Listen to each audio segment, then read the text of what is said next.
सर्वांचं हार्दिक स्वागत आहे। कहर आणि सायंकाळची वेळ ही वेळातच आपण हा कार्यक्रम सुरू करत आहोत।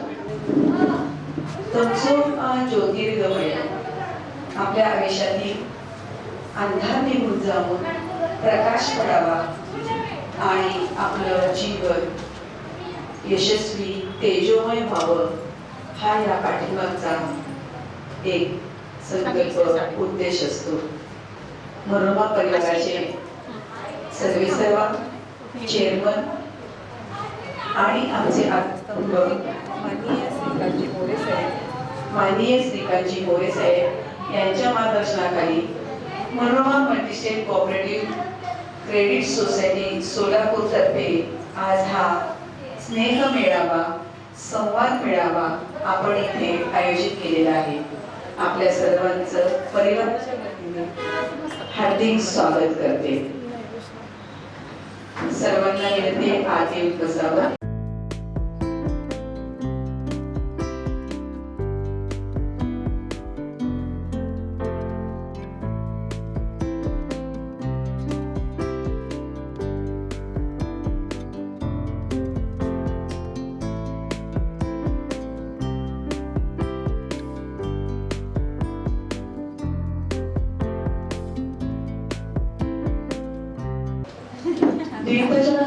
हा सुंदरसा कार्यक्रम आता इथे संपन्न झालेला आहे। मी मान्यवरांना विनंती करते की त्यांनी व्यासपीठावर आसनस्थ व्हावं। सन्माननीय सभासद, सन्माननीय ग्राहक, सन्माननीय ठेवीदार, सन्माननीय कर्जदार अशा आज सर्वांचा हा संवाद आणि स्नेह मेळावा आज मनोरमा मल्टीस्टेटच्या वतीने अवंतीनगर इथे आपण करत आहोत। दमाडी 0% NPA हा 6 वर्ष सलग आहे आणि परिवाराचे आमचे मार्गदर्शक आणि आधारस्तंभ माननीय श्रीकांतजी मोरे साहेबांच्या मार्गदर्शनाखाली आम्ही हा 0% NPA आपल्या सहकार्यामुळे काय सतत ठेवलेला आहे। मनोरमा ही सामाजिक, आर्थिक, व्यावसायिक आणि तसं पाहिलं तर साहित्यिक क्षेत्रात सतत पुढे आहे। त्यामुळे कायम मनोरमाचे पाऊल पुढे पडत आहे। आणि आजच्या या कार्यक्रमाच्या अध्यक्षस्थानी माननीय chairman madam Shobhatai More madam, तसंच प्रमुख अतिथी सौ विमलताई डेरे, संचालिका आणि बालरोग तज्ञ डॉक्टर रुचा मोरे पाटील आणि CEO मॅडम आणि डॉक्टर विद्या शेंडगे यांचेही इथे आगमन झालेले आहे। त्यांच्या प्रमुख उपस्थिती आहेत आणि CEO मॅडम यांच्या उपस्थितीत आपण हा कार्यक्रम असतो। कार्यक्रमाचं स्वागत आणि प्रास्ताविक करण्यासाठी मी माननीय CEO मॅडमना विनंती करते की त्यांनी स्वागत आणि प्रास्ताविक करावं। शुभ सायंकाळ आदरणीय व्यासपीठ आणि सख्यानो, आपणा सर्वांना पहिल्यांदा संक्रांतीच्या पूर्व काळाच्या शुभेच्छा। तिळगुळ घ्या, गोड गोड बोला। मनोरमा परिवाराची थोडक्यात ओळख करून देते। मनोरमा बँक 1997 साली सुरू झाली। 1 कोटी निधीपासून आज जवळपास 1000 कोटीचा मिश्र व्यवसायाचा टप्पा मनोरमा बँकेने पार केला। त्याचबरोबर 0% NPA 6 वर्ष चा टप्पा ह्या बँकेने आपल्या गाठलेला आहे। याचं सारं श्रेय कर्मचाऱ्यांना जसं जातं तसं कर्जदारांनाही जातं। दुसरं म्हणजे मनोरमा मल्टीस्टेट ही 2011 पासून आपल्या सेवेत आहे। 70 शाखा आणि 225च्या वर कर्मचारी मनोरमा मल्टीस्टेटमध्ये कार्यरत आहेत। मनोरमा मल्टीस्टेटचाही मिश्र व्यवसाय आता 900 कोटीच्या वर गेलेला आहे, 900 कोटी केलेला आहे आणि 1000 कोटींकडे आम्ही वाटचाल करत आहोत। तशाच या 6 पतसंस्था ज्या आहेत असा सर्व मिळून मिश्र व्यवसाय मनोरमा परिवारचा 2100 कोटी झाला आणि आता 2500 कोटीची वाटचाल आम्ही करत आहोत। याला तुमच्या शुभेच्छा आणि तेवढंच सहकार्य पाहिजे, आर्थिक सहकार्य पाहिजे। मनोरमा मल्टीस्टेटमध्ये सध्या डिपॉझिट्स ठेवींच्या खूप चांगल्या स्कीम्स आहेत आणि आता 11% व्याजदराने आम्ही 24 महिन्यासाठी एक स्कीम चालू केली आहे। ती अर्थातच अल्पावधीची आहे आणि त्याचा फायदा सर्वांनी घ्यावा अशी मी तुम्हाला विनंती करते.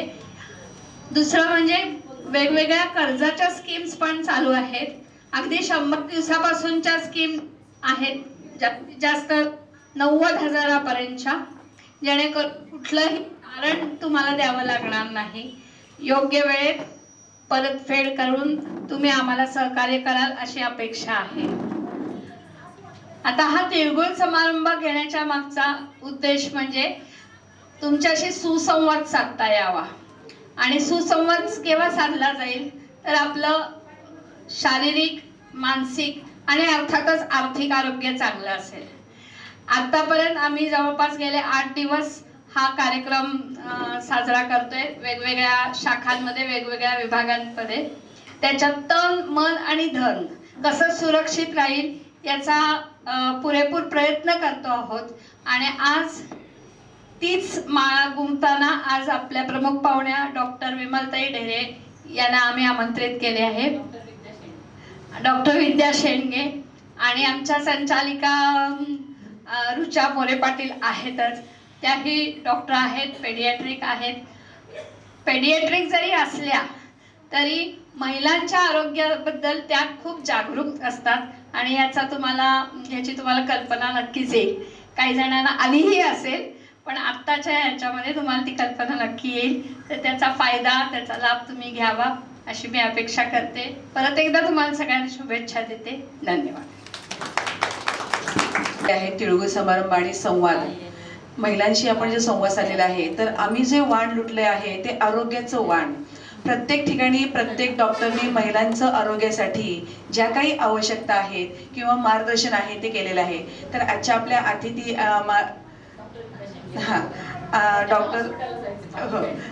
डॉक्टर विद्या शेंडगे मॅडम यांना विनंती करते की तिने महिलांच्या आरोग्यावर मार्गदर्शन करावं. धन्यवाद मॅडम. मकर संक्रांतीच्या तुम्हा सर्वांना हार्दिक शुभेच्छा.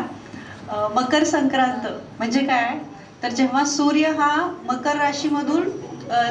धनु राशीमधून मकर राशीमध्ये प्रवेश करतो, म्हणजे सूर्य आपली दिशा बदलतो आणि आता इथून उत्तरायण चालू होतो. म्हणजे हा मकर संक्रांत आपण सगळीकडेच साजरा करतो पूर्ण भारतात, पण तो एक वेगवेगळ्या स्वरूपात करतो. तर याला आरोग्याच्या दृष्टीने पण महत्व आहे. म्हणजे नुसतं आपण मकर संक्रांतीने हा तिळगुळ घ्या, गोड गोड बोला म्हणतो आपण, पण या तीळ आणि गुळाचं पण महत्व आहे. म्हणजे जेव्हा सूर्य आपली दिशा बदलतो, तर आता आपला हा शिशिर ऋतू चालू होते. म्हणजे या ऋतूमध्ये काय होतं तर पूर्ण थंडी वाढते आणि हवेमधील वृक्षता याच्यामुळे आपलं स्किन ड्राय होते. म्हणजे आणि आतून पण आपल्याला हीट वाटते, कफ वाटतो.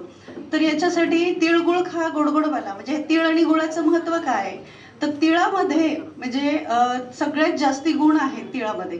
तिळामध्ये स्निग्ध आहे तीळ, उष्ण आहे आणि जे आपला कुठलाही खाण्याचा जो पदार्थ आहे तो 6 रसांनी बनलेला असतो. म्हणजे गोड, आंबट, खारट, तिखट, तुरट, म्हणजे मधुर, आम्ल, लवण, कटू, तिक्त, कषाय. तर एकट्या तिळामध्ये यातले 4 गुणधर्म असतात. म्हणजे आंबट आणि तिखट सोडलं तर हे सगळे गुण फक्त एकट्या तिळामध्ये आहेत. आणि या तीळ खाल्ल्याने काय होतं तर आपल्या जी वृक्षता आहे, स्निग्धता आहे, शरीरात जे आपण ड्राय स्किन होते, तर त्याच्यासाठी काय लागतं तर तेल, म्हणजे स्निग्ध लागतं. तो स्निग्ध गुणामुळे आपल्याला परत आपली शरीराची वृक्षता आपली कमी होते. एकट्या तिळामुळे तीळ खाल्ल्याने काय होतं तर तिळाला इतकं चरकाचर आणि महत्व सांगितलंय की तीळ म्हणजे हे बलवर्धक आहे, केशवर्धक आहे, जे आपल्याला पुढे चालून जे संधिवात होतात. म्हणजे हा महिना हा आपला जसं मॅडम नेहमी आरोग्याच्या दृष्टीने मॅडमने हा प्रोग्राम म्हणजे त्यांचा कुठला पण इव्हेंट असो बघा, हा आपल्या त्यातून काहीतरी घेण्यासारखंच असतं. म्हणजे मागच्या इव्हेंटमध्ये त्यांनी इन्व्हेस्टमेंट करा असं सांगितलं. म्हणजे जे काही आपण FD करतो हे आपल्या फ्युचर प्लॅनसाठी. म्हणजे हा महिना सुद्धा त्यांनी त्या दृष्टीनेच आपल्याला सगळ्यांना बोलवलंय की आरोग्याच्या दृष्टीने आपल्याला हा महिना तुम्ही जेवढं हे खाल, म्हणजे आपला हा शरीरातला अग्नी हा या सीझन मध्ये बल्ले असतो. म्हणजे अग्नी वाढलेला असतो. म्हणजे तुम्ही जेवढं काही ते तूप खाल, डिंक खाल, आळीव खाल, म्हणजे जितकं काही तुम्ही तुमच्या शरीराला तुम्ही काहीही खाल्लेलं तुम्ही या सीझन मध्ये पचवू शकता.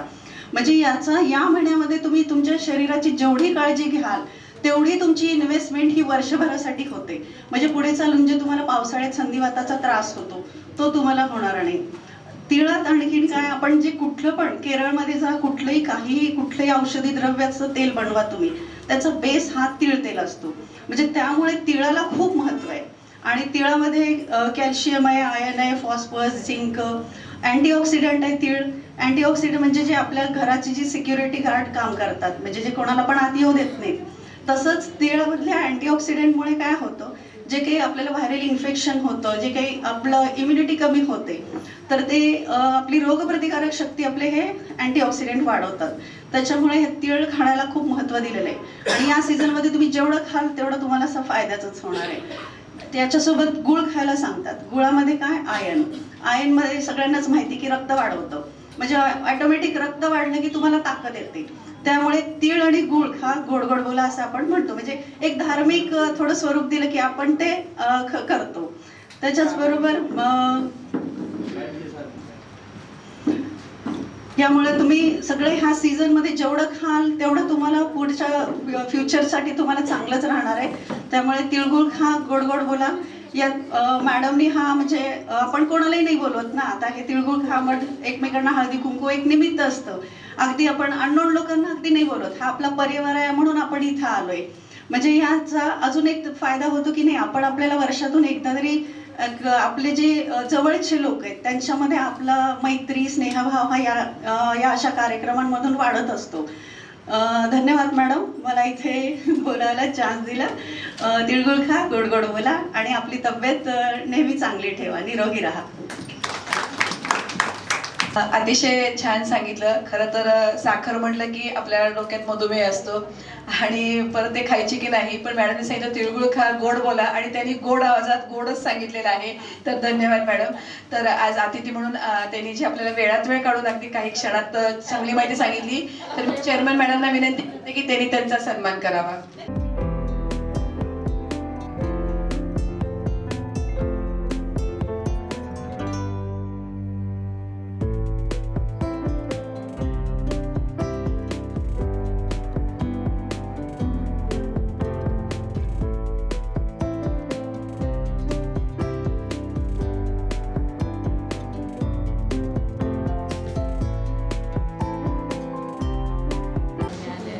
प्रथम धन्यवाद. आपल्या मनोरमा मल्टीस्टेटच्या संचालिका सौ शोभाताई मोरे मॅम आणि रुचा मॅम यांचं मी मनापासून धन्यवाद देते.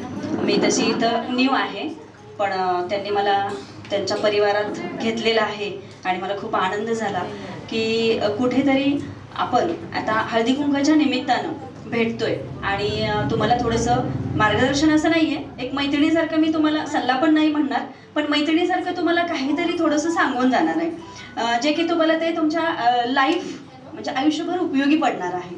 आणि तुमच्याकडून प्रॉमिस पण करून घेणार आहे की ते तुम्ही रोज तुमच्या लाईफमध्ये आयुष्यामध्ये अवलंबायचं आहे.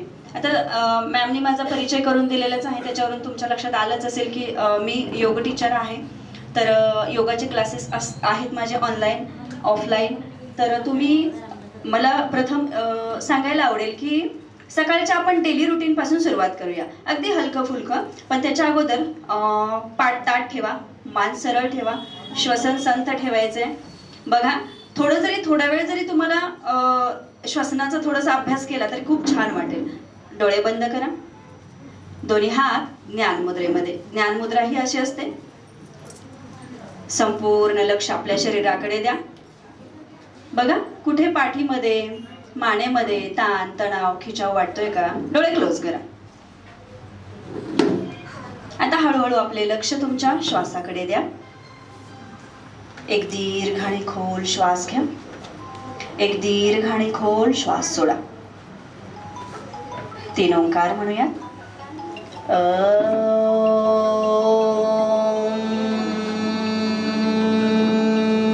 मोठ्याने माझ्यासोबतच सुरू करायचे, छान आवाज घुमला पाहिजे हॉलमध्ये.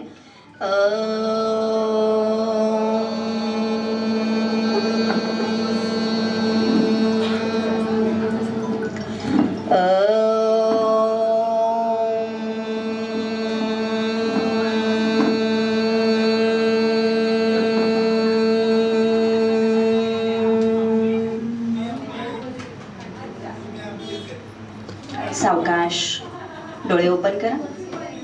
छान वाटलं की नाही?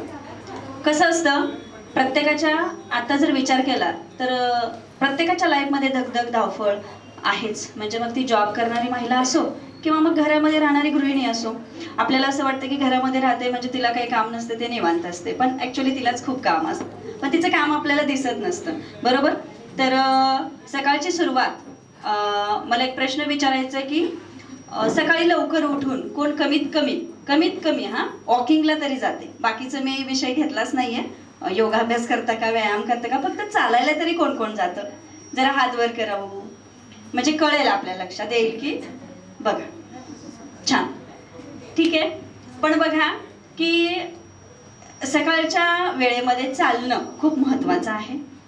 त्याचे परिणाम आपल्याला जे काही आजार असतात, शरीराची फ्लेक्झिबिलिटी वाढवण्यासाठी होतो.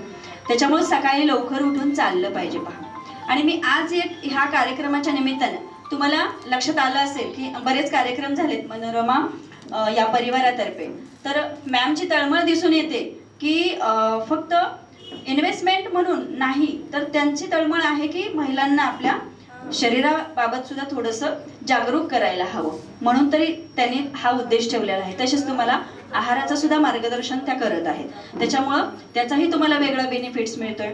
तर बघा, सकाळी लवकर उठलं पाहिजे. सगळ्यात महत्त्वाचं म्हणजे सकाळी लवकर उठलं पाहिजे. हा एक म्हणजे आज काही मी तुम्हाला 1-2-3 मंत्र देऊन जाणार आहे. मंत्र म्हणजे हेच, सकाळी लवकर उठलं पाहिजे. मला वाटतंय सगळ्या महिला उठत असतील, ज्या कोण उठत नसतील त्यांनी उद्यापासून तरी सुरुवात करायची आहे. Okay, promise? कारण बरं, आता तुम्हाला वाटलं हे कशासाठी, थोडंसं त्याचं रिझन बेनिफिट सांगितल्यानंतर पुन्हा थोडंसं की आपल्याला ते करू वाटतं. सकाळी लवकर उठल्यामुळं वातावरणामध्ये ऑक्सिजनचं प्रमाण खूप असतं. ओके, आणि हा ऑक्सिजन आपल्या फुफ्फुसांसाठी, लंग्ससाठी खूप महत्त्वाचा असतो. म्हणजे एकदम आपल्याला फ्रेश वाटतं. सकाळी जर आपण लवकर उठलेलो असेल तर दिवस आपला फ्रेश जातो. आणि ज्या दिवशी उठायला उशीर होतो त्यावेळेला सगळेच प्रॉब्लेम क्रिएट होतात. म्हणजे सगळ्या कामाला लेट झालं हे तर आलंच, त्याच्यानंतर पुन्हा आपल्याला ज्या काही समस्या असतात टॉयलेटच्या वगैरे त्याही सुरू होतात हळूहळू. आणि बघा की सगळ्यात महत्त्वाचं काय आहे तर शरीर ही संपत्ती असं म्हटलं जातं. Health is wealth. म्हणजे आपल्या शरीराची संपत्ती ही आपणच कशी जोपासायची किंवा कसं तिला व्यवस्थित ठेवायचं हे आपल्या हातात असतं. आणि विशेष करून मी महिलांना सांगेन की तुम्हीच तुमच्या संपत्तीला जपलं पाहिजे. की आपण बघा काय म्हणतो की मुलांसाठी वेळ आहे, मिस्टरांसाठी वेळ आहे, घरातल्या सर्व परिवारासाठी वेळ आहे आपल्याकडं, पण स्वतःला विचारा की मी स्वतःला कमीत कमी 1 तास तरी देते का? ओके, नीट आरशात तरी बघतात का काही महिला? बघा, का नाही बघायचं स्वतःला? स्वतःला का कमी मानायचं? कशासाठी? बघा, आपला चेहरा सुद्धा आपण रोज बघितला पाहिजे म्हणजे याचा अर्थ असा नाही की त्याच्याकडे सारखं बघत बसलं पाहिजे, पण आपल्या जे लहानपणापासून आपल्या चेहऱ्यामध्ये चेंजेस होतात ते पहा, त्याच्याविषयी आपण अवेअर असलं पाहिजे. तर हा झाला चेहऱ्याचा भाग, पण आपल्या शरीराकडे बघितलं पाहिजे. स्वतःला 1 तास देऊन रोज व्यायाम केला पाहिजे. व्यायामामध्ये आता आपण योगाकडे वळूयात. योगासनं, योग म्हणजे यूज या संस्कृत धातूपासून योगाची निर्मिती झालेली आहे. योग या शब्दाची यूज म्हणजे काय तर टू जॉईन, जोडणे, आत्म्याचं परमात्म्याशी मिलन म्हणजे योग. आता बऱ्याच जणांना वाटतं की योग म्हणजे कठीण अवघड अशी आसनं असतात, ते काय आपल्याला जमणार आहे का? आता हे आजीबाई म्हणतील हे योग वगैरे काय मेरे बस की बात नाही, म्हणजे मी करायचं नाहीये, ते कोणी करायचं मग? यंग मुलींनी वगैरे करायचं. तर असं नाहीये पहा. अगोदर योगाविषयीचं जी मिसअंडरस्टँडिंग आहे, जो गैरसमज आहे तो काढून टाका. की योगामध्ये अशा काही गोष्टी असतात की ते तुमच्या एजनुसार तुम्ही फॉलो करू शकता. म्हणजे आता ह्या आजीबाईंनी ठरवलं छोटे छोटे सूक्ष्म व्यायाम ते करू शकत नाहीयेत का? बऱ्याच जणांना नी पेन असतो, गुडघेदुखी असते, मग ते म्हणणार मी कसं करणार सूर्यनमस्कार? त्याला ऑप्शन असतं, तुम्ही चेअरवर बसून सूर्यनमस्काराच्या पोझिशन करू शकता. फक्त नीची त्याच्यामध्ये मुवमेंट्स होणार नाहीये, बाकी सर्व पोझिशनचा बेनिफिट तुम्हाला मिळतो. म्हणजे आपण काय करतो की पहिले आपल्यातली निगेटिव्हिटी जी आहे ती काढून टाकायला शिकलं पाहिजे आणि बी पॉझिटिव्ह राहिलं पाहिजे. आणि बी पॉझिटिव्हिटी हा योग शिकवतो तुम्हाला. म्हणजे त्याच्यामध्ये असणारी आसनं असतील. आता सर्वच लोकांना काही कठीण आसनं नाही करता येणार आहे, बरोबर आहे ते, पण काहीतरी आपण त्यातलं करू शकतो, त्याचे आपल्याला बेनिफिट्स मिळू शकतात. त्याच्यानंतर प्राणायाम आहे. प्राणायाम तर आपण सर्व अगदी लहान 8 वर्षापासून ते अगदी जे बेड रेस्टवर आहेत ते सुद्धा प्राणायाम करू शकतात पहा. आणि प्राणायामाचे खूप सारे फायदे आहेत. आता मी तुम्हाला त्याच्यानंतर प्रत्याहार सांगते. प्रत्याहार म्हणजे आता योगाभ्यासामध्ये आपोआप तुम्हाला तो प्रत्याहार येतो. आसन करत राहिलात, प्राणायाम करत राहिला की आपोआप प्रत्याहाराकडे आपण वळत असतो. प्रत्याहार म्हणजे काय? प्रति प्लस आहार. आपले इंद्रिय जे असतात ते बाहेरच्या विषयाकडे धाव घेत असतात. आपल्याला नेहमी वाटत असते ती साडी खूप छान दिसते दुकानामध्ये, ती साडी मला आवडते, ती घेतली पाहिजे. हे जे आहे हे आपली इंद्रिय आहे, डोळे सांगतात ती घे. पण हे थोडंसं कुठेतरी कंट्रोल केलं पाहिजे. का? तर बघा आपण काय करतो की अनावश्यक गोष्टीसाठी बराच खर्च करतो आणि जिथं करायचंय आपल्या आरोग्यासाठी तिथं आपण करत नाही. म्हणजे बघा की एखादी साडी आपल्याला आवडली, मग तिची प्राइस आपण जास्त बघत नाही, थोडीफार हे करतो की कमी मध्ये द्या वगैरे असं म्हणतो. पण बऱ्याच वेळेला काय होतं की ती साडी आपल्याकडनं विकत घेतली जाते, पण जे आरोग्यासाठी जे आहे ते खूप कमी आपण घेतो.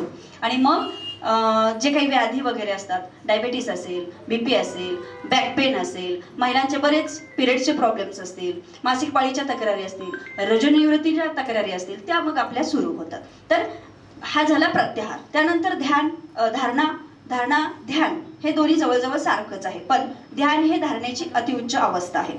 पण बघा ध्यानाचं महत्त्व असं सांगू इच्छिते मी की तुम्हाला असं वाटतं की ध्यान फक्त वयस्कर लोकांनीच करायचं.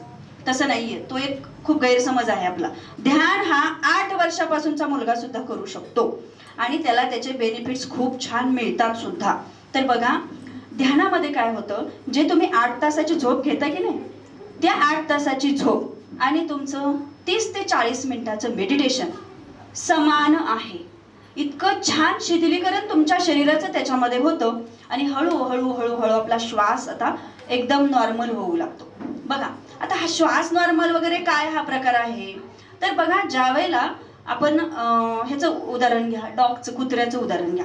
डॉगचं ब्रिदिंग कसं असतं, इतका फास्ट करतो की नाही, म्हणून त्याचं लाईफ स्पॅन कसं असतं, कमी. आणि तुम्ही टॉर्टॉईजचं उदाहरण घ्या, कासवाचं. कासव आपण म्हणतो की नाही कासवाच्या गतीने काय चाललात, जरा फास्ट चाल ना. तर कासव हळू चालत असते. म्हणजे त्याचं ब्रिदिंग सुद्धा कसं असेल, सगळे मोमेंट स्लोली असतात. म्हणजे त्याचा लाईफ स्पॅन किती असतं, 250-300 वर्ष जगतं की नाही, 350 वर्ष. हा तुम्हाला माझा उदाहरण सांगण्यामागचा उद्देश काय आहे की प्राणायामामध्ये आणि ध्यानामध्ये हे साधलं जातं. म्हणजे लक्षात घ्या, जर आपला श्वास जो आहे आपल्या श्वासावर कंट्रोल आलं हळू तर आपलं स्पॅन वाढेल की कमी होईल, लाईफ स्पॅन वाढेल की नाही. आणि आपल्याला कोणाला वाटतंय मरावं सांगा, कोणालाच वाटत नाही ना, सगळ्यांना वाटतं की नाही जगावं, बरोबर ना. मग त्याच्यासाठी ते जर आपल्याला लाईफ स्पॅन वाढवायचं असेल तर रोज स्वतःसाठी 1 तास फक्त द्यायचं आहे. मग ते तुम्ही कसंही करा, थोडी टिफिनची ऍडजस्ट करा, नाहीतर आपल्या पुढे असतातच की मुलाचा टिफिन आहे, मिस्टरांचा आहे, किंवा हे करायचंय ते करायचं. मग कधी उठ इकडं माझा 1 तास गेला तर इकडं माझा छान स्वयंपाक होतोय. मग ते तुमचं तुम्ही ते ऍडजस्ट करायचे आहे. मग त्याच्यासाठी स्वतःला तयार करायचं आहे.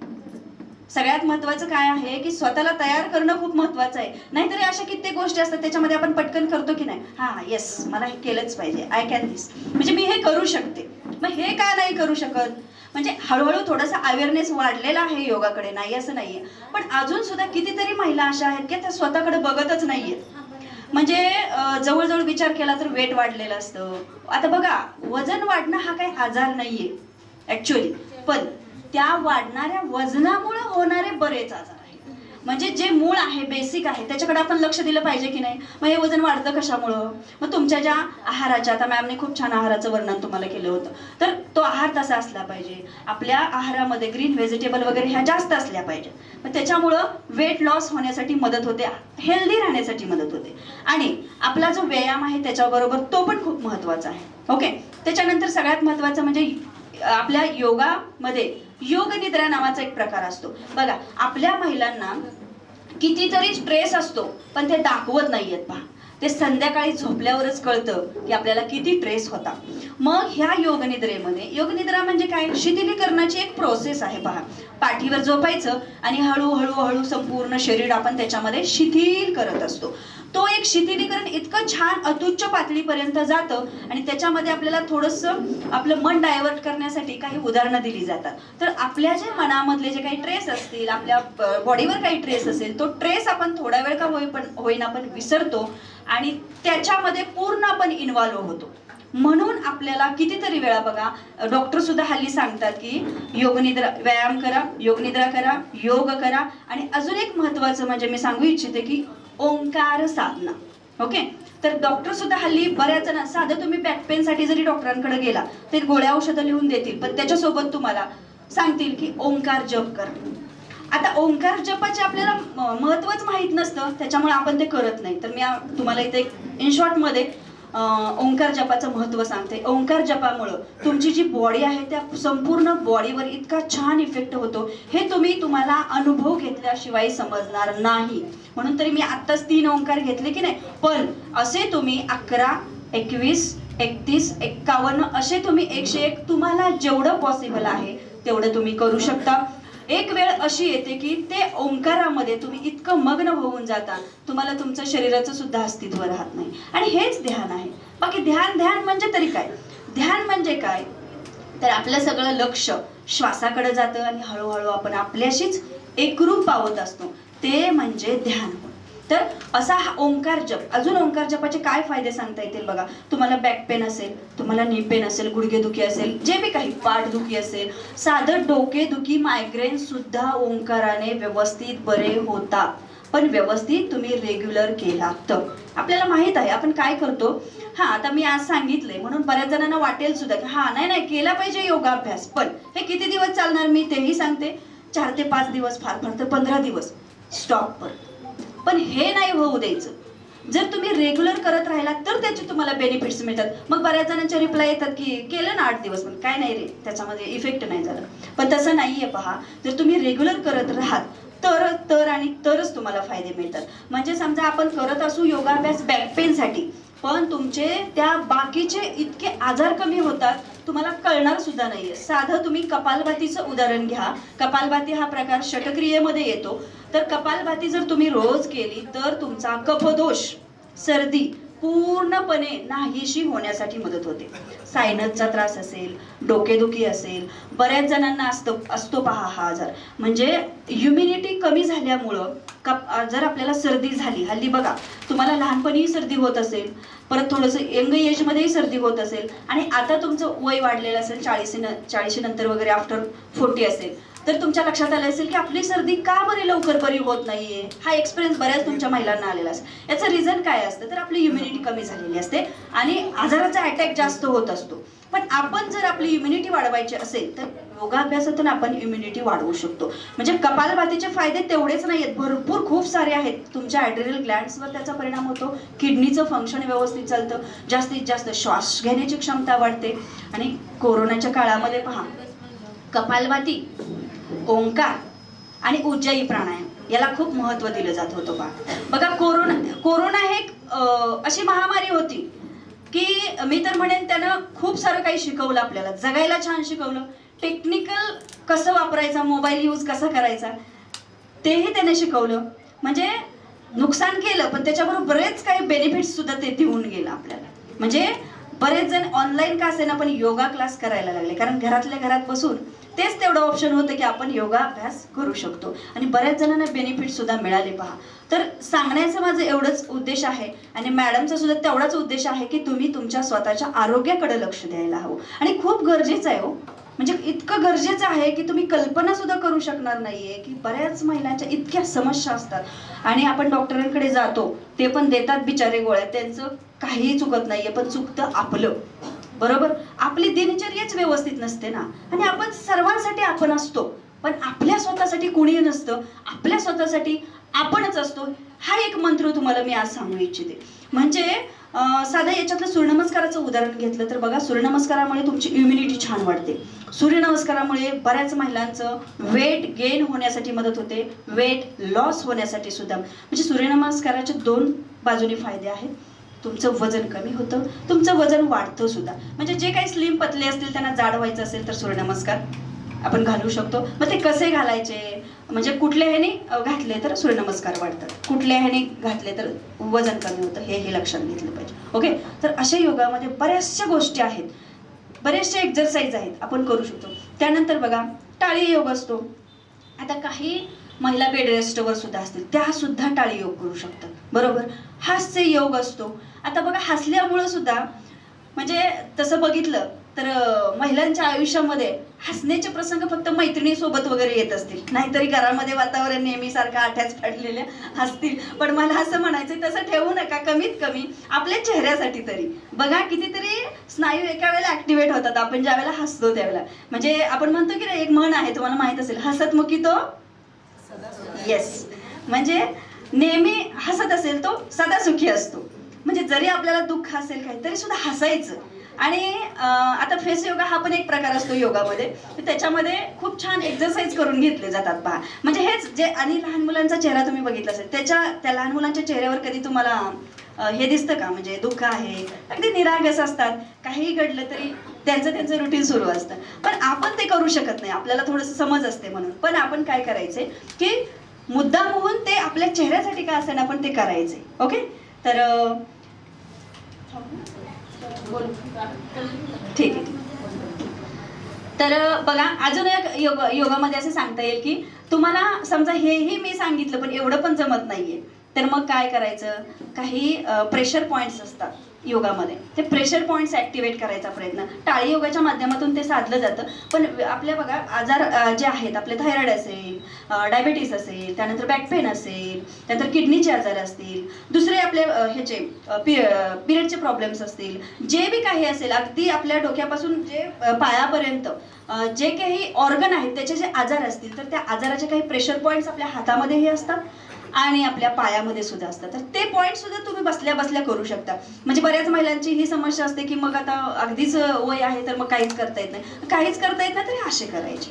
जसं की मी मगाशी सांगितलं की सूर्यनमस्काराला ऑप्शन काय आहे, चेअरवरती आपण करू शकतो. तशी बरीचशी आसनं सुद्धा आहेत पहा. तुम्ही स्टँडिंग पोझिशनमध्ये करू शकता, त्यानंतर सिटिंग पोझिशनमधली बसूनची काही आसनं करू शकता. आता साधं उदाहरण घ्या की बऱ्याच महिलांना पिरियडचे प्रॉब्लेम्स असतात पहा. म्हणजे महिलांना म्हणण्यापेक्षा मी तर असं म्हणेन की आता ती क्रेजच झालेली आहे. मॅमला सुद्धा माहीत असेल की यंग जनरेशन जे आहे, मुली ज्या आहेत, त्यांना खूप समस्या जाणवायला लागलेल्या आहेत. हे कशामुळं, तर त्यांच्यात व्यायामाचा अभाव आहे. मुली उठत नाहीयेत, उठल्या तर लगेच पटकन ट्युशनला जायची घाई असते.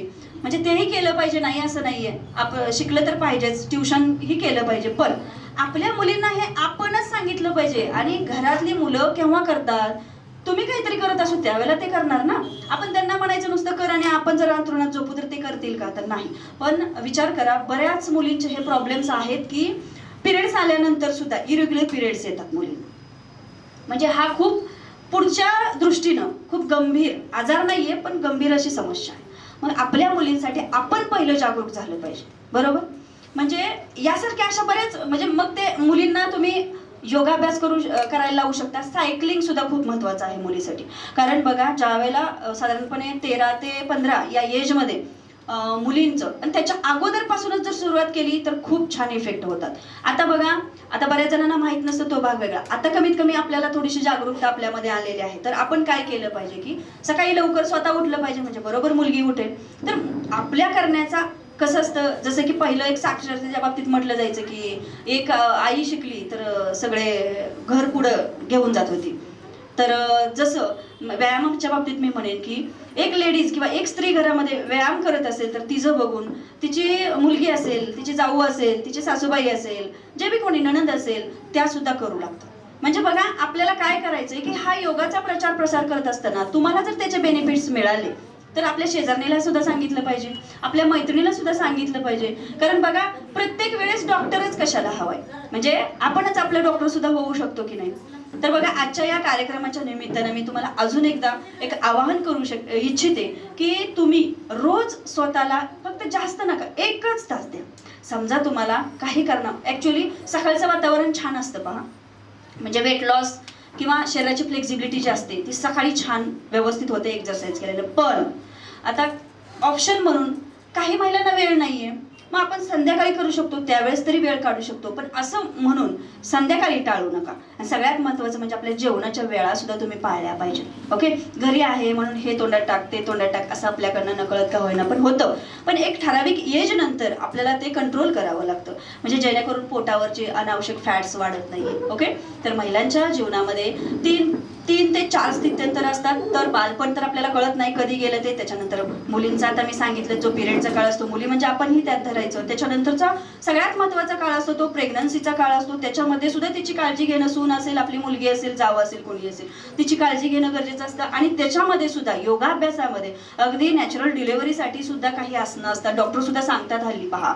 म्हणजे त्यानंतर ओंकार जप आपण तिथं करू शकतो. आपल्याला जे येतोय तो जप, समजा ओंकार जप नाही आला म्हणता, पण तो इझीच आहे.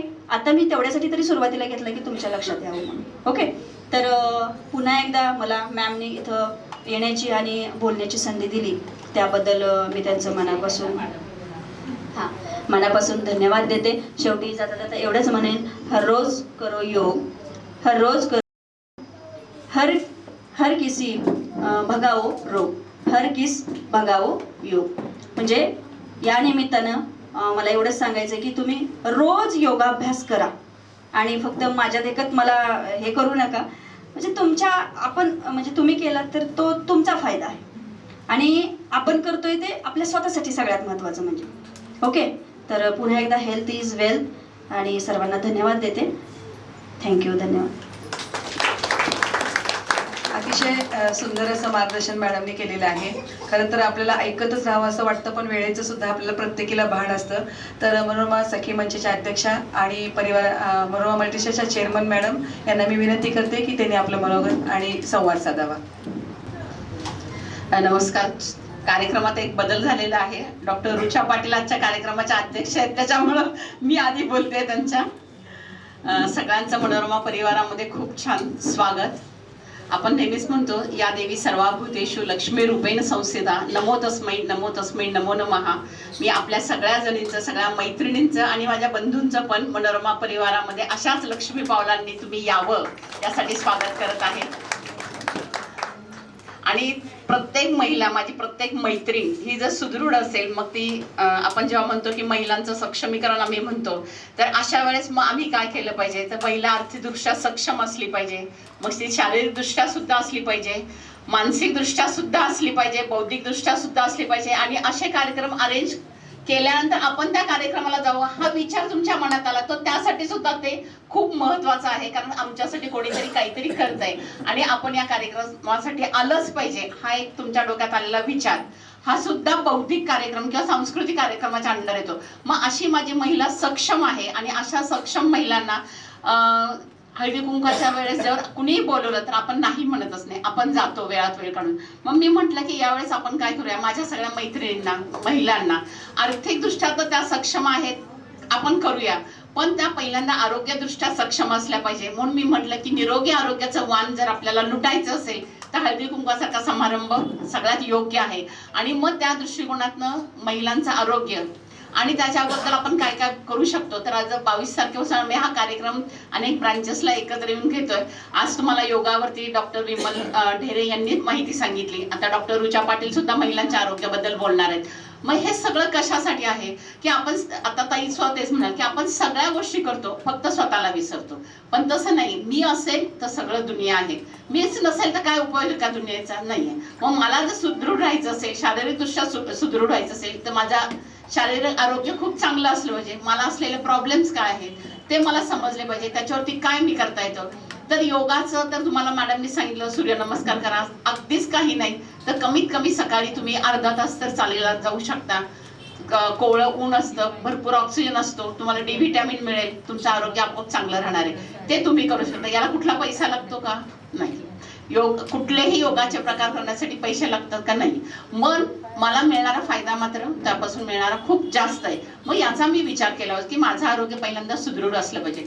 पण त्याच्या आधी मी असं नेहमी म्हणते की मी मनोरमा परिवारात आहे. मनोरमा परिवार हा आर्थिक कारणाशी निगडीत परिवार आहे आणि मनोरमा परिवाराचं असं वैशिष्ट्य आहे की तो लक्ष्मी आणि सरस्वती दोघांचीही पूजा करणारा परिवार आहे.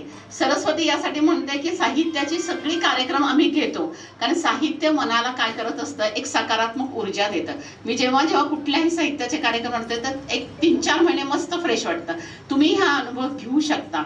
मग साहित्य आपल्याला जगायला पण शिकवतं.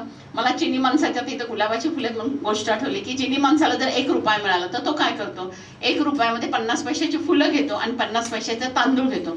50 पैशाचा तांदूळ कशासाठी घेतो की जीवन जगण्यासाठी त्याला भात पाहिजेच, त्याचा तो भात करून खातो. राहिलेली फुलं 50 पैशाची कशासाठी घेतो, तर ही फुलं आपल्याला जीवन कसं जगायचं जीवन कसं जगायचं हे आपल्याला कोण शिकवतं, तर ही फुलं शिकवतात.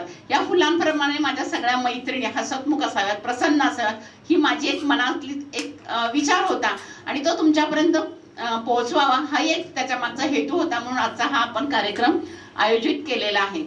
तर मी जेव्हा अर्थकारणाबद्दल बोलत असते, म्हणजे मी तर स्वतः बँक ऑफ महाराष्ट्रामध्ये जवळजवळ 40 वर्ष सर्व्हिस केलेली आहे.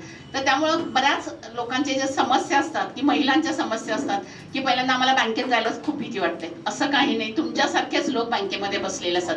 त्या सीओ मॅडम कविता कुलकर्णी मॅडम त्या स्वतः सेंट्रल बँक ऑफ इंडियामध्ये होत्या, त्यांनी तिथे जवळजवळ 35 वर्ष सर्व्हिस केली. म्हणजे आम्ही सगळेजण जे काय सध्या मनोरमा मल्टीस्टेटला काम करतोय, तर तुम्ही तुमच्यापर्यंत जास्तीत जास्त पोहोचणं, तुम्हाला आर्थिकदृष्ट्या सक्षम करण्यासाठी काय करता येईल हा आमचा एक विचार आहे. तर तुम्ही आमच्या मनोरमा मल्टीस्टेटच्या 70 शाखा आहेत, त्या 70 शाखांमध्ये कुठल्याही शाखेमध्ये जाऊ शकता. आमचा सगळा स्टाफ अतिशय चांगली सेवा तुम्हाला 100% देणे याची मी खात्री देते, कारण तसा स्टाफ आपल्याकडे सगळीकडे आहे. तर मी जेव्हा माझ्या संस्थेमध्ये मनोरमा मल्टीस्टेटमध्ये जाल तुम्ही, तेव्हा तुम्हाला सेव्हिंग अकाउंट ओपन करा असं सांगितलं जातं. सेव्हिंग अकाउंट ओपन करताना तुम्हाला KYC म्हणजे know your customer, Aadhaar card, PAN card तुम्हाला विचारलं जातं. ते तुम्हाला ओरिजिनल दाखवून तुमचं सेव्हिंग अकाउंट ओपन केलं जातं. एकदा तुमचं सेव्हिंग अकाउंट ओपन केल्यानंतर दुसरा नियम असा आहे सहकारी संस्थांसाठी की तुम्ही त्यांचे सभासद असला पाहिजे. मग 1000 रुपये भरून सुद्धा तुम्ही सभासद होऊ शकता. जे 5000 रुपये सभासद भरून सभासद होतात त्यांचा आम्ही सन्मान करतो. आणि सगळ्यात आनंदाची गोष्ट आहे की मागच्या वर्षी आम्ही 10% डिव्हिडंड सभासदांना दिलेला आहे. त्यामुळे तुम्ही सभासद सुद्धा होऊ शकता. तुमच्या त्या पैशावरती आम्ही तुम्हाला 10% व्याज देऊ शकतो. आणि आता मी इकडे मनोरमा मल्टीस्टेटचे चेअरमन झाल्यानंतर मी म्हटलं की माझ्या महिलांसाठी मला काही करता येईल का, कारण शेवटी एक स्त्री ही दुसऱ्या स्त्रीची मैत्रीण झाली तर तिच्या डोक्यात असे विचार येतील की माझी पण मैत्रीण छान असली पाहिजे. कारण समोरचा माणूस जेव्हा आनंदी असतो, सुखी असतो, समाधानी असतो, तर आपण सुद्धा आपला आनंद त्या पद्धतीने एन्जॉय करू शकतो. त्या दृष्टिकोनातनं सुद्धा माझ्या डोक्यात विचार आला की आपण काहीतरी केलं पाहिजे किंवा करायला पाहिजे. म्हणून हे स्कीम ही फेब्रुवारी एंड पर्यंतच ठेवलेली आहे, सुरू केली याच्यासाठीच की जास्तीत जास्त महिलांनी स्वतःकडचे पैसे या ठिकाणी गुंतवावेत. आता तुम्ही म्हणाल की इव्हन वाण लुटताना सुद्धा आम्ही ही पर्स द्यायचं कारण सुद्धा हेच आहे की ह्या पर्समध्ये तुमचे महिनाभरातले जे काही पैसे साठलेले असतील, कदाचित एखाद्या दिवशी कमी असतील, एखाद्या दिवशी जास्त असतील, ते सगळे पैसे तुम्ही यात साठवा आणि महिना संपल्यानंतर आमच्याकडे या तुमच्या खात्यामध्ये पैसे जमा करा. पर्समध्ये, साडीमध्ये किंवा इव्हन तांदळाच्या डब्यात सुद्धा काही महिला पैसे ठेवतात. हे त्यांना जाणीव असेल तर ते पैसे तिथं ठेवले तर ते वाढणार आहेत का? नाही. पण ते पैसे जर तुम्ही आर्थिक संस्थेत ठेवले तर ते वाढतील की नाही? आम्ही तुम्हाला व्याज देणार आहोत. आता तुम्ही जर मुदत ठेवीवर ठेवले 24 महिन्यासाठी आम्ही तुम्हाला 11% व्याज देणार आहोत. पण तेच तुम्ही घरी ठेवले तर मिळणार आहे का तुम्हाला? ते व्याज नाही मिळणार. बऱ्याच महिला भिशी पण घालतात. त्यांना मी सांगत असते की भिशीच्या मागे लागू नका. कारण काय असतं, एखादी महिला त्यातली काही गेली निघून किंवा काही प्रॉब्लेम आला तर तुमच्या भिशीचे पैसे बऱ्याच वेळा तसेच जातात. मग अशा वेळेस तुम्ही काय केलं, त्याच्यापेक्षा तुम्ही बँकेमध्ये या, मल्टीस्टेटमध्ये या, रिकरिंग खातं उघडा. रिकरिंग खातं उघडलं की दर महिन्याला तुम्हाला ठराविक रक्कम भरली तर तुम्हाला व्याज पण मिळतं आणि मुदतीनंतर तुमची पैशाची रक्कम जी आहे ती व्याजासहित मिळते. मग हे सुद्धा तुम्ही करू शकता. आणि माझ्या इथं सगळ्या ज्या भगिनी आहेत सगळ्याच नोकरी करत असतील असं नाहीये, पण आपल्याला आपला नवरा जर 10,000 देत असेल, 5,000 देत असेल, त्यातले पण आपण 500,000 रुपये वाचवतो की नाही? विचारा, मनाला प्रश्न विचारा, मला नाही सांगितलं तरी चालेल. मग ते 500,000 रुपये जर तुम्ही बँकेमध्ये आणले, आता उदाहरणार्थ 500 रुपयाचं तुम्ही रिकरिंग उघडलं, 10 वर्षासाठी जर तुम्ही 500 रुपयाचं रिकरिंग उघडलं, महिन्याला किती भरतोय आपण? फक्त 500 रुपये. 10 वर्षानंतर आपल्याला मिळणार आहेत 1,00,000 रुपये. म्हणजे 60,000 तुम्ही भरता, 40,000 तुम्हाला संस्था व्याज देते. हे लक्षात ठेवा की मला कोणी देईल का 10 वर्षानंतर 1,00,000 मागितले तर? समजा माझे फक्त 10 वर्ष झाले तर आणि मी कोणाला तरी म्हटलं मला 1,00,000 रुपये द्या, देईल का कोणी? नाही. पण मला जर माझं भविष्य सुरक्षित ठेवायचं असेल, व्यवस्थित ठेवायचं असेल, तर मला माझ्या भविष्यासाठी आर्थिक नियोजन करणं खूप महत्वाचं आहे. आणि ते आर्थिक नियोजन तुम्ही आमच्या मनोरमा परिवारच्या माध्यमातून करू शकता. आता तुम्हाला मी सांगते की ज्या ठिकाणी तुम्ही पैसे गुंतवणार आहात त्या ठिकाणी पहिली गोष्ट असेल की तिथलं संचालक मंडळ कोण आहे. तुम्हाला थोडंसं बॅलन्स शीट त्याचं वाचता आलं पाहिजे. म्हणजे त्यांच्या ठेवी किती आहेत, त्यांचे कर्ज किती आहेत, त्यांचा NPA. सगळ्यांना आता NPA कन्सेप्ट खूप माहिती आहे, नॉन परफॉर्मिंग ॲसेट म्हणजे थकीत कर्ज. जर एखाद्या संस्थेची थकीत कर्ज खूप असतील तर आपण पैसे ठेवताना 4 वेळा विचार करा की इथं ठेवल्यानंतर माझे पैसे मला परत मिळणार आहेत का. मनोरमा बँकेचं वैशिष्ट्य असं की कंटिन्युअस 6 वर्ष मनोरमा बँकेचा NPA 0% म्हणजे थकीत रक्कम आहे का त्यांच्याकडे? नाही. हा सगळ्यात मोठा प्लस पॉईंट आहे. आणि मनोरमा बँकेच्या अंडर मनोरमा मल्टीस्टेट असेल किंवा आमच्या 6 अजून पतसंस्था आहेत, त्या सगळ्या एकत्रितपणे काम करतात. हे सगळं म्हणजे महिला उद्योजक असेल किंवा सदाशिव नागरी पतसंस्था असेल, ट्विन सिटी असेल, अंकुर पतसंस्था, ह्या सगळ्या पतसंस्था मनोरमा बँकेच्या अंडर असतात. त्यामुळे तुम्ही मागता क्षणी ठेवी परत द्यायची हमी मनोरमा परिवाराची. त्यामुळे केव्हा पण तुम्ही पैसे मागा, अगदी तुम्ही आज पैसे ठेवले आणि अर्ध्या तासाने म्हणाला की मॅडम मी आता 10 लाख रुपये ठेवलेत, पण मला घरी सांगितले की आत्ताच्या आता तू पैसे परत आण, आपल्याला एक खरेदी करायची, तुमच्या अर्ध्या तासामध्ये तुमचे पैसे तुम्हाला परत मिळू शकतात, एवढी खात्री मनोरमा परिवारातर्फे मी आपल्या सर्वांना देते. मग माझे पैसे जर वाढले पाहिजे तर मला योग्य पद्धतीनं योग्य वेळी गुंतवणूक केली पाहिजे. आता बऱ्याच वेळा काय असतं की तरुण मुलींना छान नोकरी असते, पगार हातात येत असतो आणि काय काय इच्छा असतात, हे घे ते घे, पण तरुण वयामध्ये जर तुम्ही इन्व्हेस्टमेंटला सुरुवात केली तर तुम्हाला पुढचे त्याचे इफेक्ट्स जास्त मिळतात. आता इथे एक बाळ आहे, ते आहे समजा 2 वर्षाचं. जेव्हा 10 वर्षासाठी त्यांनी इन्व्हेस्टमेंट केली, मुलाला शाळेत घालायचंय, मुलीला शाळेत घालायचंय, शिकवायचंय, अचानक पैसे आपल्याला कोणी देणार आहे का? नाहीये. आपल्याला पगार असा काय फार वाढत असतो, दुपटी तिपटीनं वाढत होतो, तो हळूहळू वाढतो. अगदी व्यवसायाचा फायदा सुद्धा एकदम फास्ट वाढत नसतो. मग मला जर मी आज योग्य पद्धतीनं गुंतवणूक केली, नियोजन केलं, तर मला 10 वर्षानंतर 5 वर्षानंतर ठराविक रक्कम मिळू शकते. म्हणजे 2500 जरी तुम्ही 3 वर्ष ठेवले तरी तुम्हाला 1 लाख रुपये मिळू शकतात. म्हणजे ह्या स्कीम ज्या संस्थेच्या आहेत त्या तुम्ही संस्थेमध्ये जाऊन विचारू शकता. मग आता मी नुसतेच पैसे ठेवायचे का? नाहीये. माझ्या काही भगिनी अशा असतील की त्यांना नोकरी नाहीये पण छोटा मोठा व्यवसाय करायचा. मी तर सगळ्या महिलांना सांगत असते की घरी आहात ना, फक्त टीव्ही नाही बघायचा, शेजारी बसून गप्पा पण मारायचा नाही. आपण एकमेकींच्या काय असणार आहे, सख्या पक्क्या मैत्रिणी असणार आहेत. आणि मैत्रिणी कशा असतात, सुखदुःखाला नेहमी मदतीला येणार असतात. आणि ही मैत्रीण अशीच असते की जी तिच्या चांगल्यासाठी चांगला सल्ला देणारी असली पाहिजे. मग तुम्हाला मनोरमा मल्टीस्टेटच्या माध्यमातून 30,000 असेल, 50,000 असेल, अगदी 70-90,000 पर्यंत आम्ही कर्ज देतो. कर्जाची रक्कम कमी ठेवायचं कारण काय? कर्जाची रक्कम कमी असली की हप्ताही कमी येतो, पैसे भरणं सोपं जातं. जेव्हा लोक 5 लाख 10 लाख कर्ज घेतात तेव्हा त्या हप्ता जास्त असतो. एक सुरुवातीचे 4-5 महिने ते कर्ज भरतात व्यवस्थित, पण नंतर त्यांना ते भरणं शक्य होत नाही. मग अशा वेळेस काय होतं की आम्ही कमीच दिलेलं कर्ज आहे. अगदी तुम्हाला सांगते की ग्रामीण भागामध्ये सुद्धा ज्या ज्या महिलांना आम्ही कर्ज दिलेलं आहे त्यांचे हप्ते अगदी 10 तारीख दिलेले असेल तर 5 तारखेपर्यंत त्या भरतात.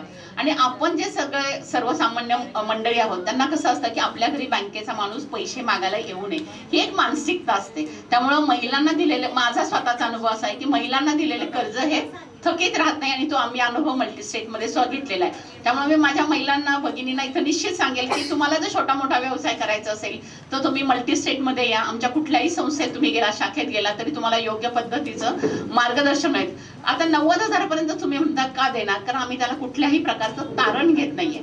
तोपर्यंत तुमचा व्यवसाय आहे, समजा एखादीला जर शिवण क्लासची म्हणजे फॉल पिकोची मशीन घ्यायची आहे तर तिला फॉल पिको करता आला पाहिजे. म्हणजे ज्या व्यवसायासाठी तुम्ही कर्ज घेणार आहात त्या व्यवसायाचं तिला नॉलेज असलं पाहिजे. आता एखादी म्हणाली की मी मेसचे डबे करते, मेसचे डबे करून देणार, पण तिला त्याचा तो अनुभव असला पाहिजे की 4 माणसाचा स्वयंपाक करणं आणि 100 माणसाचा स्वयंपाक करणं यात खूप मोठा फरक आहे, अंदाजाचा फरक आहे.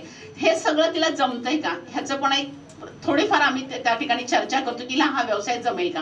आता बऱ्याच वेळा इथं समोर भाजीवाले आहेत, मग या भाजीवाल्यांना सुद्धा असं वाटतं की आपण दररोजची भाजी दररोज आणून जास्तीत जास्त फायदा घ्यावा. बाहेर मार्केट यार्डला जी भाजी मिळते 10 रुपये पाव किलो असेल तर ह्या इथे साधा 15 ते 20 रुपये पाव किलोने विकतात. म्हणजे त्याच्यामध्ये त्यांचा नफा असतो. पण हे 10 मार्केट यार्डमधून पैसे आणण्यासाठी ह्या महिला काय करतात, सावकाराकडनं कर्ज घेतात. आता सावकाराकडनं कर्ज घेत असताना त्याचा व्याजदर किती असतो अंदाज सांगा मला? 10%. महिन्याला 10% म्हणजे वर्षाचा किती झाला? 120%. आम्ही तुम्हाला व्याजदर किती लावणार आहोत? 15%, 18%. म्हणजे जसं त्या तुमच्या कर्जाचं स्वरूप आहे त्या पद्धतीने. म्हणजे 1% कुठे आणि 10% कुठे, हा विचार तुम्ही केला पाहिजे. तुम्ही तुमच्या घरामध्ये एखादी बाई कामाला असते किंवा ती भाजी तुमच्या दारावरती घेऊन येते, तिला विचारा तुम्ही, तुला कर्ज पाहिजे असेल तर चल आपण मनोरमा मल्टीस्टेटला जाऊया, तुला मी सांगते. आणि जेव्हा तिच्या व्याजामध्ये जिचा तो फायदा आहे तो निम्मा फायदा काय, जास्त फायदा कुठे जातो? सावकाराला जातो. मग आपल्याला सावकाराला मोठं करायचं का आपण स्वतः मोठं व्हायचंय? आपल्याला स्वतःला मोठं व्हायचंय. मग माझ्या डोक्यात विचार आला पाहिजे की मी आर्थिक संस्थेत जाऊन मी माझं कर्ज असेल किंवा काही गोष्टी असतील तर त्या मी तिथून घेईल, सावकाराकडे न जाता. कारण तुम्हालाही माहित आहे की 1969 साली इंदिरा गांधींनी जे राष्ट्रीयकरण केलं त्याचा मुख्य उद्देश हाच होता की ह्या सगळ्या लोकांना सावकारीतून बाहेर काढण्याचा. कारण त्यांच्या शेती सुद्धा त्यांनी घेतलेल्या होत्या. मग ह्या गोष्टी प्रत्येक महिलेनं विचार केला पाहिजे आणि माझ्या मैत्रिणीला मला काय करता येईल हा तुम्ही विचार करा. आता सगळ्यात पुढचा गोष्ट महत्वाची आहे की माझा योग चांगला आहे, मी दररोज सकाळी उठल्यानंतर व्यायाम करते, सगळं करते, मी घरातल्यांसाठी सगळं काम करते. म्हणजे मी जेव्हा पोळ्या करत असते, रेडिओ चालू असतो, कदाचित टीव्ही सुद्धा चालू असतो, दारावरची बेल वाजते, मागणं एखादा मुलगा असला तर तोही हाक मारतो. मग असं सगळं काम करणारी माझी अष्टावधानी महिला असते. मग हे सगळं करताना तिनं तिच्या आरोग्याची काळजी घ्यावी हे मला खूप मनापासून वाटलं. कारण तुम्ही जर स्वतः या ठिकाणी जर मेडिकल चेकअप केलं तर माझ्या इथं असणाऱ्या बऱ्याच महिलांचं हिमोग्लोबिन हे 6, 7, 8 असेल. ऍक्च्युअली किती तुम्ही चेक करायचं. आणि मी सगळ्या महिलांना विनंती करणार आहे की मागं काही झालं ते सोडून द्या. आज आहे मी ठणठणीत. बऱ्याच वेळा काय होतं की मला काम करता करता चक्कर येते, मग घरात कोणीच नसतं, मग मी काय करते, जाऊ देते, 10 मिनिटं बसते, अर्धा तास बसते आणि मग पुन्हा कामाला सुरुवात करते. पण तिच्या हे लक्षात येत नाहीये की मी चक्कर येऊन का बसले आहे. मग त्यावेळेस कदाचित तिचं हिमोग्लोबिन कमी झालं असेल किंवा तिला बाकीचे काहीतरी आजार झाले असतील. तर या गोष्टीचा सुद्धा त्या ठिकाणी विचार केला पाहिजे. त्यामुळं महिला दिनाच्या निमित्ताने मी मेडिकल चेकअपचं सुद्धा ठेवणार आहे. त्यावेळेस तुम्ही त्याच्यामध्ये सहभागी व्हा आणि आपलं मिनिमम जे काही चेकिंग आहे, म्हणजे ब्लड CBC ब्लड काउंट असेल किंवा तुमचा ब्लड ग्रुप कोणता आहे हे सुद्धा बऱ्याच महिलांना माहित नसतं. माझं हिमोग्लोबिन किती आहे किंवा मला काही छोटे मोठे आहे का. बऱ्याच महिलांना थायरॉइडचे प्रॉब्लेम असतात. मग त्यासाठी मी काय करू शकतो, योगाच्या माध्यमातून तुम्ही थायरॉइड सुद्धा घालवू शकता. मग ह्या गोष्टींचा विचार करा आणि मग मला काय करायचंय. त्यामुळे प्रत्येकीनं ठरवायचं आज माझ्या वाढदिवसाला मी माझं मेडिकल चेकअप करून घेणार. ठरवायचं. जर आजपर्यंत नाही केलं काही हरकत नाही, पण एखादा आजार जर प्रायमरी स्टेज मध्ये असेल, प्राथमिक अवस्थेत असेल, तर तो पटकन डिटेक्ट झाला तर तुम्ही त्या गोष्टींपासून पटकन बऱ्या होऊ शकता. आणि तुम्ही ठणठणीत असाल तर घराचं आरोग्य कसं असणार आहे, ठणठणीत. घरातली स्त्री जर निरोगी असेल, व्यवस्थित शारीरिकदृष्ट्या समृद्ध असेल तर ते घर सुद्धा तसंच हसरं असतं. म्हणून ते सगळ्यात महत्वाचं आहे. आता 4 ओळी एक तुम्हाला अशी सांगते की असं जनरली म्हणतात की पहिल्याच ठेस मागचा शहाणा, पहिल्याच ठेस मागचा शहाणा असे सारेच म्हणतात. संसारात असं असतं का. संसारात एक आजारी पडला सारं घर आजारी असतं, बरोबर आहे की नाही. मग ही अवस्था येऊच नाही त्यासाठी पहिल्यांदा आई निरोगी असली पाहिजे. काही प्रॉब्लेम आला तर आई ती सॉल्व्ह करते, ती स्वतःच्या अंगावर आजार पण करते. पण असं करू नका. तर तुम्ही पूर्णपणे व्यवस्थित स्वतःची काळजी घ्या. पुढे अजून एक जाऊन सांगते की आपण महिला असतो, मी पण एक महिला आहे, त्यामुळे आणि मी महिला आहे याचा मला खूप अभिमान वाटतो. कारण का तर आपण 2 घरांना जोडतो. 2 घरांचं जे काही आहे जोडण्याचं काम महिला करू शकतात आणि दोन्हीकडे सुख समृद्धी नांदवण्याचं काम सुद्धा महिलाच करतात, बरोबर की नाही. अन्याय का नाही तुम्हाला आहे.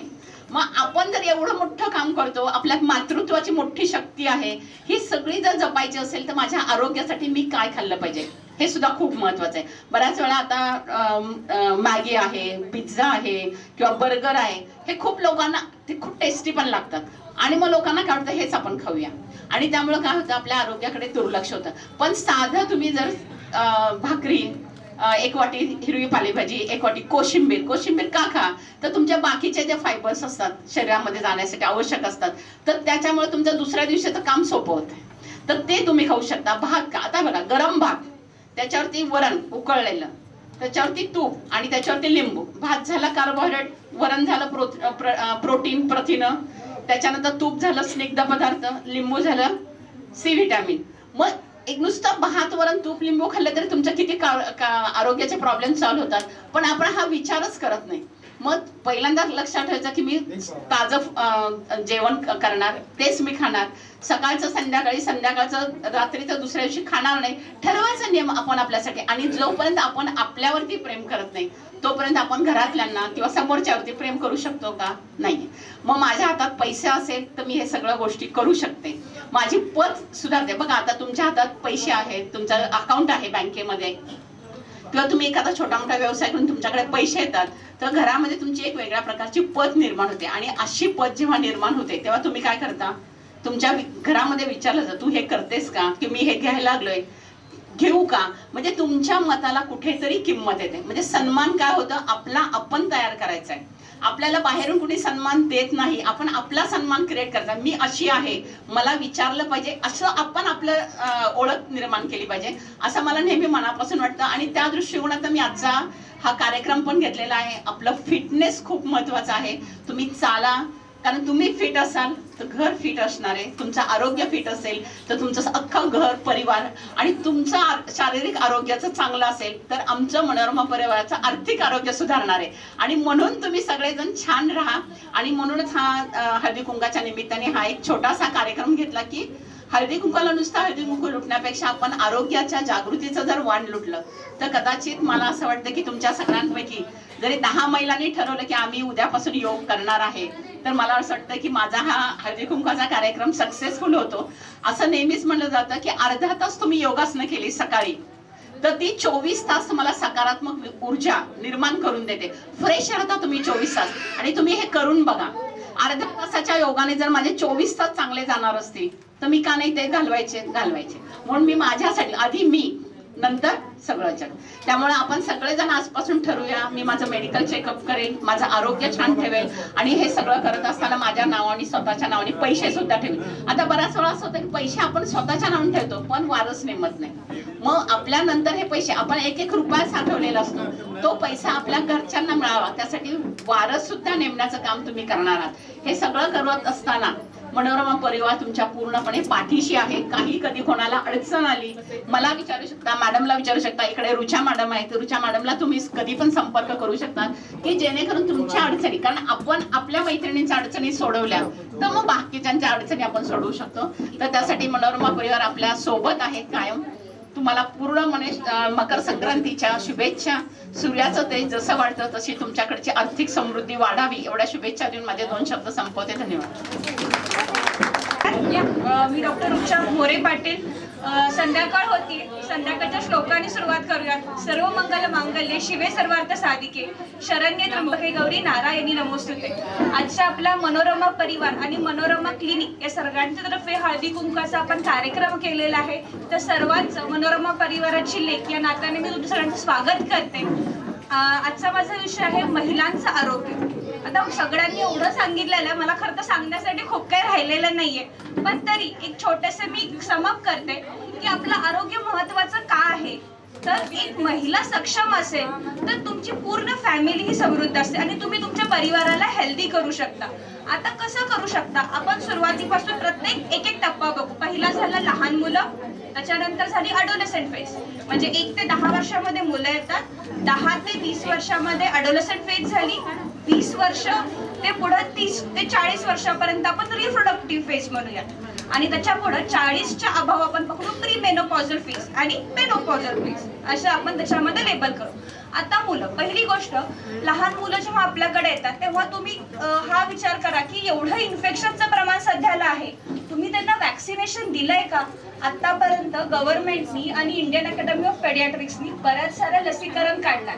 आता या लसीकरणाचा रोल काय येतो इथे तर लसी म्हणजे आहे त्या इन्फेक्शनचा मायन्यूट क्वांटिटीचा डोस असतो. जेव्हा तुम्ही तुमच्या मुलांना या लसीकरण देता तेव्हा आहे त्या आजाराच्या छोट्याशा अँटीबॉडी त्यांच्या शरीरामध्ये सोडता. मग त्या जेव्हा अँटीबॉडी शरीरामध्ये येतात तेव्हा काय करतात त्या नवीन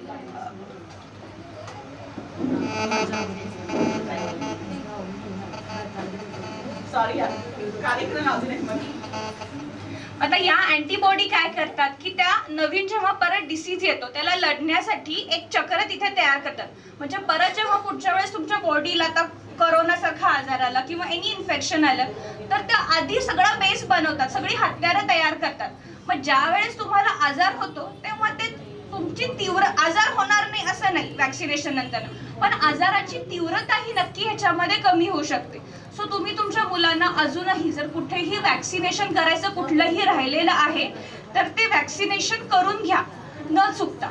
दुसरी गोष्ट सध्याला वॅक्सिनेशन सोबत मुलांमध्ये बरंचसं स्ट्रेसचं प्रमाण वाढलेलं आहे. या एजमध्ये मुलांना टिपिकली टीनएजर्स मुलांमध्ये हे प्रमाण जास्त दिसते आणि त्याच्यामुळं काही मुलांना हार्ट अटॅक अगदी या वयामध्ये हार्ट अटॅक, स्ट्रोक, अधू होणे, मुलं हातपाय पॅरालिसिस सारखे होणे हे प्रमाण वाढलंय. आता हे स्ट्रेस हा आला कुठून?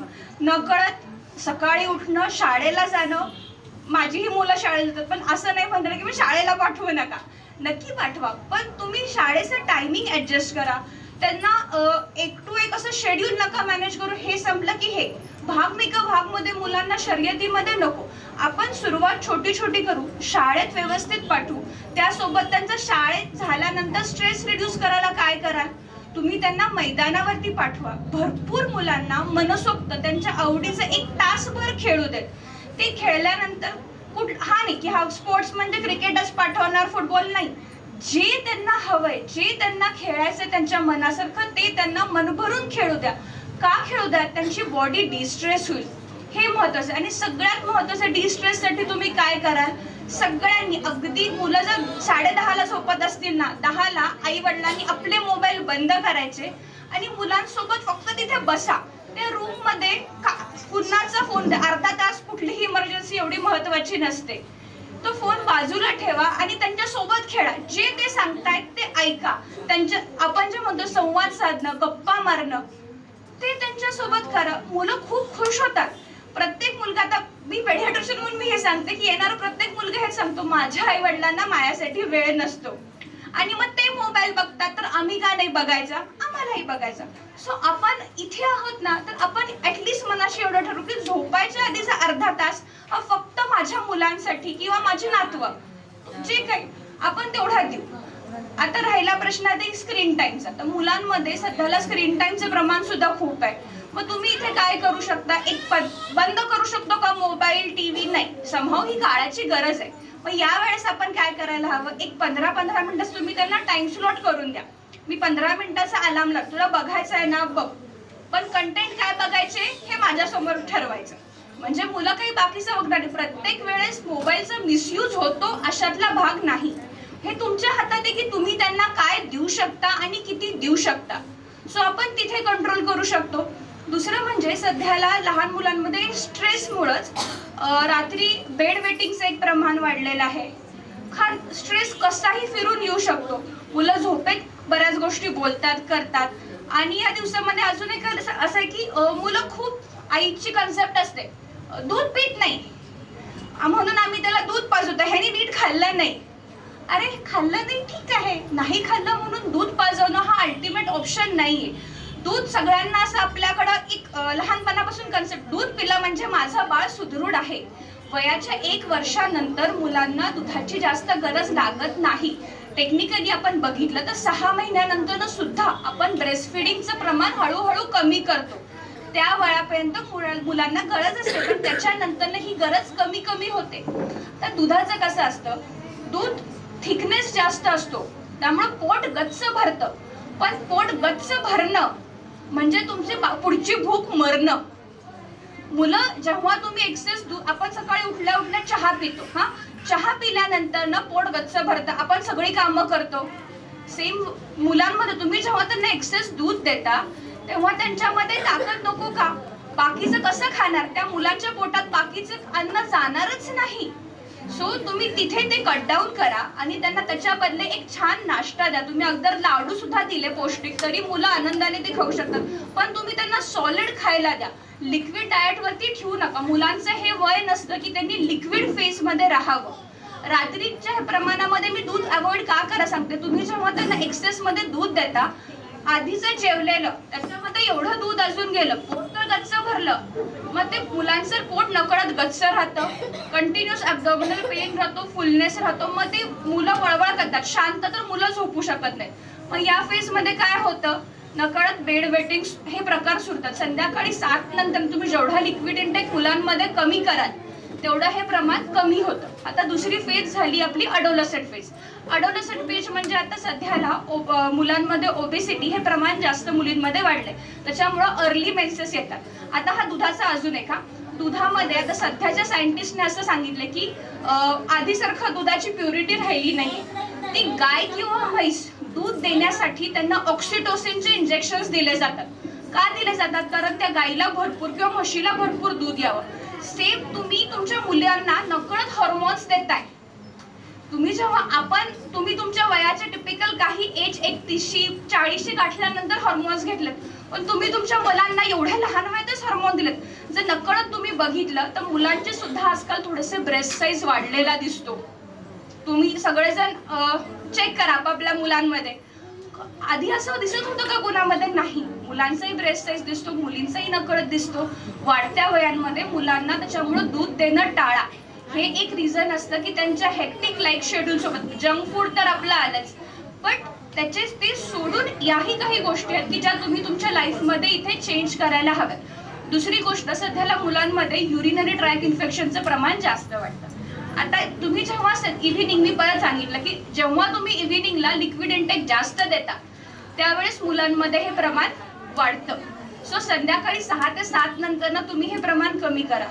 लहान मुलांना किंवा मुलींना, स्पेशली मुलींमध्ये काय असतं की तुमची जागा ही छोटी असते, त्याच्यामुळे त्यांना ती ओली झाली, सिक्रिशन झाले हे लक्षात येत नाही. मग तुम्ही त्यांना छोट्या छोट्या सवयी लावायच्या की दर दिवसातून 2 ते 3 वेळेस तुम्ही त्यांना इनर्स बदलायला शिकवायला पाहिजे की नाही आता असं झालं, आपण खेळून आलो, स्वच्छ तोंड हातपाय धुवायचे, चेंज केलं आणि आपण चेंज करायला लागायचं. आता अडोलसंट फेजमध्ये जेव्हा मुलींना पिरियड येतात, अचानक मुलींची चिडचिड होते, काही मुली खूप घाबरायला लागतात. हे फेजेस त्यांना कळत नाही. अचानक पाय दुखतंय, अंग दुखतंय, आपल्यालाही कळत नाही की ही का चिडचिड करते, पण त्यांच्यामध्ये हे हॉर्मोनल चेंजेस सेम फेज मुलांमध्ये सुद्धा येतात. पण मुलांना फक्त असं होतं की काय होतंय हे कळत नाही, फक्त अवयव मुलांचे. पण मुलींना ह्या सगळ्या गोष्टी समजून सांगणं गरजेचं आहे. तुम्ही सगळेजण एवढे आहात, मोठे आहात की तुम्हाला हे चेंजेस झालेले लक्षात येतात. ज्या वेळेस तुम्हाला आपल्या मुलींमध्ये अर्ली लाईफमध्ये जरी चेंजेस होतात तर तुम्ही त्यांना हे एक्सप्लेन करा, हे असं का होतंय किंवा कशासाठी होतंय. मुलं नक्की समजून घेतील. स्टील तुम्हाला असं काही वाटलं कशासाठी आहे, तुम्ही नक्की माझ्याकडे घेऊन या. मुलींना त्या फेजमध्ये या गोष्टी जर समजवल्या तर त्यांना हे त्रास नक्कीच कमी होतात. दुसरी गोष्ट, आपण रिप्रोडक्टिव्ह फेजमध्ये सध्या बघतो की पीसीओडी, पीसीओएस. पीसीओडी म्हणजे काय? पॉलिसिस्टिक ओव्हेरियन डिसीज आणि पॉलिसिस्टिक ओव्हेरियन सिंड्रोम. आता याच्यामध्ये काय होतं तर ह्याच्यामध्ये युट्रस नावाचा आपला जो घटक असतो, गर्भाशय, त्याच्यामध्ये छोट्या छोट्या गाठी, सिस्ट बनतात. याच्यामुळे काय होतं, इरेग्युलर मेन्सेस येतात. मग इथं तुमची सेडेंटरी लाईफस्टाईल असते की दिवसभर हेक्टिक कसंही केलं, मिळालं तेव्हा खाल्लं, खायच्या हॅबिट्स तुमच्या वेळेवर नाही आहेत आणि नकळत झोपणं सायकल ही कधीच वेळेवर होत नाही. मग यासाठी तुम्ही काय करायला पाहिजे, तुमचे डाएटरी मॉडिफिकेशन आणि लाईफस्टाईल चेंजेस करा. ते मी सगळ्यात शेवटी सांगते की चेंजेस आपण ते कसे करायचं. तर हे चेंजेस तुम्ही त्या वेळेत केले पाहिजे आणि तुम्ही त्या रेग्युलर वेळेस जर हे चेंजेस केले नाही तर थोडं त्याच्यामुळे इन्फर्टिलिटी, मूल न होणे, मग त्यासाठी तुम्हाला अधिकाधिक ट्रीटमेंट घ्यावे लागते. सो वेळीच यावेळेस ट्रीटमेंट घ्यायचं. त्याच्यानंतर जर तुम्ही प्री कन्सिव्ह रिप्रोडक्टिव्ह एजमध्ये आहात, कुणाला कन्सिव्ह करायचा प्रयत्न करायचा असेल तर आधी तुम्ही तुमच्या शरीराची हिमोग्लोबिन लेवल, त्यासाठी CBC, आयर्न आणि कॅल्शियम या लेवल आणि एक टॉर्च इन्फेक्शन नावाची टेस्ट असते, हे करून घेणं गरजेचं आहे आणि त्याच्यानुसार आपण प्री मेडिकेशननी ही ट्रीटमेंट सुरू करू शकतो. आता प्री आणि पोस्ट मेनोपॉज, आता तुमच्या या फेजमध्ये काय होतं, महिलांना अचानक चिडचिड होते, वेट लॉस होतो, काही जणांना वेट लॉस होतो, काही जणांना एक्सेसिव्ह वेट गेन होतं, त्याच्यानंतर ना खूप घाम येतो, असं अचानक येतो. त्याच्यामध्ये पण एक हॉट फ्लॅशेस नावाचे सिम्पटम्स असतात. हॉट फ्लॅशेस मध्ये काय होतं की तुम्हाला एकदम तुम्ही असे बसलात, अचानक खूप घाम येतो की असह्य होतं, तुम्हाला कळत नाही आणि द मोमेंट तुम्हाला घाम येतो त्याच्यानंतर 2 मिनिटात तुमचे अंग पूर्ण थंड पडून जातं, याला म्हणतो हॉट फ्लॅशेस. तर या फेजची तुम्ही काळजी घेणं गरजेचं आहे. महिलांमध्ये थायरॉइडचं प्रमाण सुद्धा सध्याला पुरुषांपेक्षा सगळ्यात जास्त प्रमाण थायरॉइडचं महिलांमध्ये आहे, महिलांमध्ये जास्त आहे. तर त्याच्यासाठी तुम्हाला अगेन सिम्पटम्स सिमिलरच असतात, पण तुम्ही योग्य वेळी ह्या सगळ्या गोष्टी चेक करायला हव्यात. टेक होम मेसेज एवढाच मी तुम्हाला सांगते की आपण कुठल्याही फेजमध्ये असू, वर्षातनं कमीत कमी एकदा CBC, complete blood count, calcium, vitamin D आणि थायरॉइड या सगळ्या रोगांचं चेक करणं गरजेचं आहे. आपण लवकरच मॅडमने अनाऊन्स केल्याप्रमाणे कॅम्प घेऊयात महिला दिनानिमित्त, त्यावेळेस आपण या सगळ्यावरती चर्चा करूयात. इन बिटवीन तुम्हाला जर कधी काय वाटलं, वरतीच क्लिनिकमध्ये मी असते, कधीही तुम्ही येऊ शकता. आणि आज सगळेजण आपण इथे आलात, खूप छान वाटलं, धन्यवाद. परत लवकरच भेट होईल. आनंदी राहा, खुश राहा सगळ्यांना. कार्यक्रम चाललेला आहे आणि असा विचारांचा, वाहनांचा, आरोग्याचा ठेवा आपल्याला मिळालेला आहे आणि सर्व मान्यवरांचे मी इथे आभार व्यक्त करते आणि आपलेही आभार व्यक्त करते की आपण इतक्या वेळ शांत चित्ताने आणि ऐकून घेतलेत आणि हे आपल्या भविष्यासाठी नक्की चांगले आहेत. आपले काही सभासद आहेत, आपण त्या मान्यवरांचा इथे आपण सन्मान करत आहोत. खरं तर हा कार्यक्रम आपल्या सर्व सन्माननीय ग्राहक, सन्माननीय ठेवीदार, सन्माननीय सभासद आणि तसेच सन्माननीय कर्जदार सुद्धा आपल्या सर्वांसाठी आहे. महिला आणि बंधू, ज्येष्ठ नागरिक सर्व इथे उपस्थित राहिला. परिवाराचे काही नव्याने आमचे सभासद झाले, तर परिवाराच्या वतीने आम्ही त्यांचा सन्मान करतोय. शीला सुभाष बारामतीकर यांना मी विनंती करते की त्यांनी आपला सन्मान घ्यावा. बारामतीकर ताईंनी पुढे यायचंय. मी मान्यवरांना विनंती करते की आपण त्यांचा सन्मान करूया. आपणही परिवाराचे सभासद होऊ शकता. 5,000 पासून पुढे आपण सभासद होऊ शकता.